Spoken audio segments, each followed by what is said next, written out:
Welcome everyone to this week's video. Today we are on Fish Friday number 242 and we have a good one for you today. Today's fish is a fish that is a very close relative to one of our earlier talks.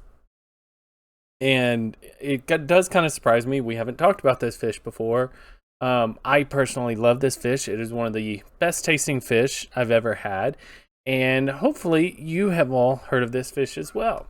Today's fish that we're going to be talking about is the Sauger. Now the Sauger, or scientific name Sauger canadensis, again that is Sauger canadensis, it is part of the family Percidae, which is a family of perches. Now the Sauger is native to the east of the Rocky Mountains, west of the Appalachian Mountains, a lot of Canada. Luckily I do have a pretty good map here. So the orange is, or yellowish, is going to be where it's native to, with the red being areas that it was non-native to. So it has been spread to outside of its native range. I'm surprised there was as many south as there is, and the populations cannot be large, but obviously there are some. And that's kind of goes on par. Anyone who knows anything about Sauger does kind of consider them a cooler water species. Not necessarily cold water species, but a cooler water species. And so, really I feel like they only consistently get down as far south as like Oklahoma. Now, in terms of where you're going to find these, you're going to find these in lakes and large rivers. They do prefer flowing river channels with deep turbid water, but you can find these pretty much anywhere because they have been stocked in plenty of places. People do love this fish, but I would really, in terms of their native area, they're really going to be a riverine species, and that's actually kind of interesting because they're one of the few percids that is highly migratory, at least one of the few percids that I know of that is, as migratory as they are. So they're really preferring those actual connected river channels with deep turbid waters, and they're usually found even in deeper waters than their relative, the walleye. The walleye is, like I said, it's a close species. A lot of people are familiar with it, but when they're in lakes, they're found between 3 and 35 meters, which is 10 and 115 feet. Walleye are a little bit more shallow than that. And I imagine that the Sauger is trying to find the coolest water it possibly can when it's doing that. Now, it is a medium-sized fish. They're usually around 300 to 400 grams, which is 11 to 14 ounces. Rarely, but they'll get up to about 1.4 kilograms, which is about 3 pounds. Now the world record is actually 8 pounds, 3.62 kilograms. So you can tell that there is an extremely large range of, sizes to this fish. Really, really bizarre. Now, it is kind of a cylindrical, slender fish. Definitely more slender than the walleye. More of like a medium-sized fish, that fusiform body shape. They do have the 2 dorsals, which is pretty indicative of the percids. They got the spiny first dorsal with the soft second dorsal. This pretty forked caudal fin.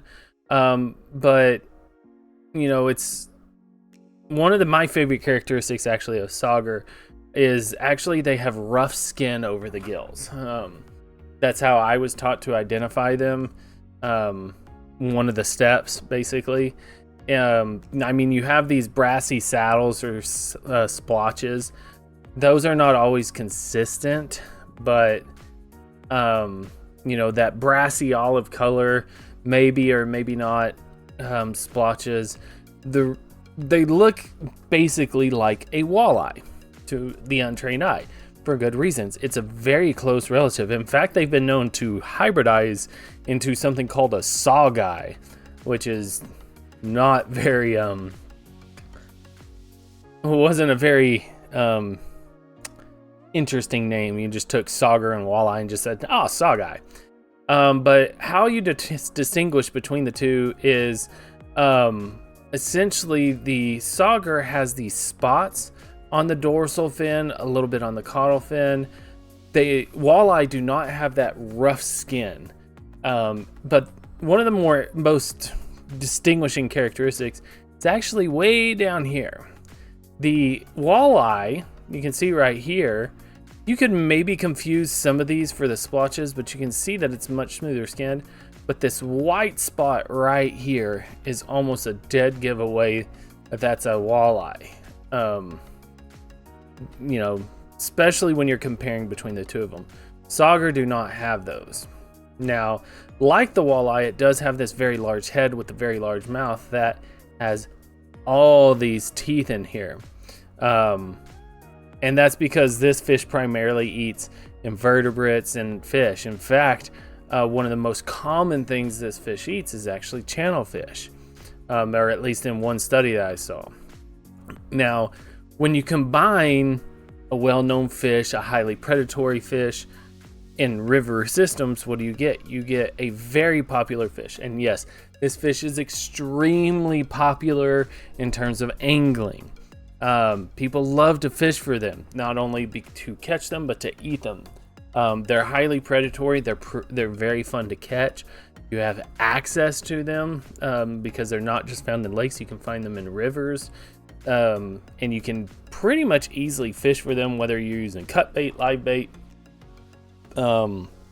lures, anything like that. And yeah, I love catching them.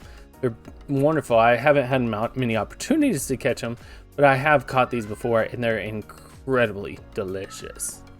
But for the interesting fact we're getting the video on is that even though this fish is pretty well known and it's heavily sought after in terms of angling pressure, you have to remember something I said. It's a heavily migratory species, which is not that uncommon in the fisheries world, but kind of for perkids, it's a little more uncommon. And just like pretty much any other migratory species, this fish has many, many issues. So even though this fish is well known, it's a heavily sought after game fish, it actually has some issues with migratory barriers, habitat loss, and overfishing. They have caused the populations to actually decline. Now, there's also a bunch of reports of how lower water levels are actually affecting their spawning, which the lower water levels are actually isolating the eggs upstream and preventing larval fish from moving downstream, which is always an issue when you start getting in those things. And it's so bad, their populations have declined so much that as of 2022, fishing for sauger in New York is actually totally prohibited. And you have to realize, I really want you to think about this. That's really bad. One of the most imperiled fish species in the world is the North American paddlefish. And it's still fished for. When a fish is known as a game fish species, to make it to where you're going to prohibit take of that species is a very complex issue, because that brings in a lot of money for the state, people buying, lures, traveling, and things like that.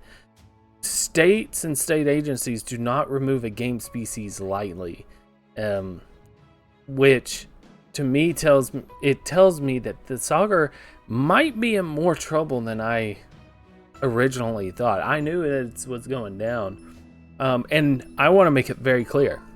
I'm not saying don't go fish for sauger. I'm encouraging you. I encourage all of you, go fish.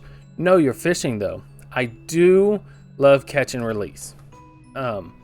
But if you're eating your fish that you're catching, get them all legally, please. Follow all appropriate game laws and things like that. But people have gotten a lot better, but never just go out and kill a fish for no reason, even if it's a game fish.